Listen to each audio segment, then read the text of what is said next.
جی وعلیکم السلام ورحمۃ اللہ وبرکاتہ۔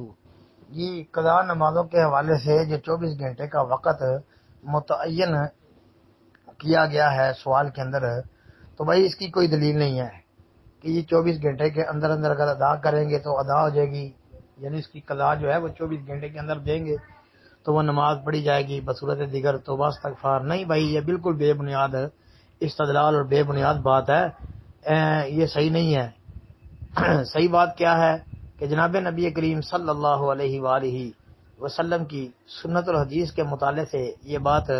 واضح ہوتی ہے کہ من نام او نسی عن الصلاۃ فلیصلیھا اذا ذکر او کما قال النبی صلی اللہ علیہ وسلم، کہ جو بندہ سو جائے یا بھول جائے جب اسے یاد آئے تو نماز پڑھ لے۔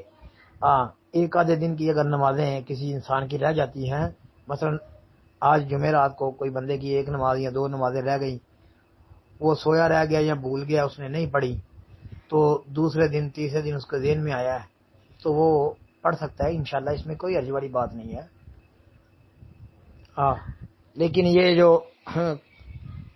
قضا ہے سالوں کے حساب سے کہ انسان نے نمازیں نہیں پڑھی تو سالوں کی سال گزر چکے ہیں تو اتنے سالوں کا حساب لگا کے نمازوں کی قضا جو ہے وہ دی جائے، یہ ثابت نہیں ہے، یہ بھائی درست نہیں ہے۔ تو باقی ایک آدھے دن کی اگر نمازیں ہوں تو ان کی قضا سنت سے بھی ثابت ہے، جیسا کہ وہ خندق کے موقع پر چاروں نمازیں رہ گئی تھی، ظہر عصر مغرب عشاء، تو جناب رسول کریم صلی اللہ علیہ وسلم نے وہ چاروں نمازیں ترتیب کے ساتھ ادا کی تھی۔ سنن نسائی اور دیگر حدیث کی کتابوں کے اندر دیکھ سکتے ہیں، جی صحیح حدیث موجود ہے۔ تو اس لیے نہ 24 گھنٹے کو خاص کرنا ہے کہ 24 گھنٹے کے اندر اندر پڑھنی ہے، یہ بھی بے بنیاد ہے، اور سالوں کے سال گزر چکے ہیں تو اتنے سالوں کی نمازیں جو ہیں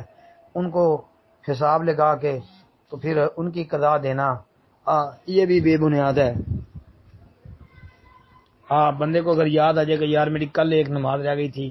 یا پرسوں میری 2 نمازیں رہ گئی تھی، میں تو اس کام میں مصروف ہو گیا نہیں پڑھ سکا، تو اس وقت بندہ ادا کر لے۔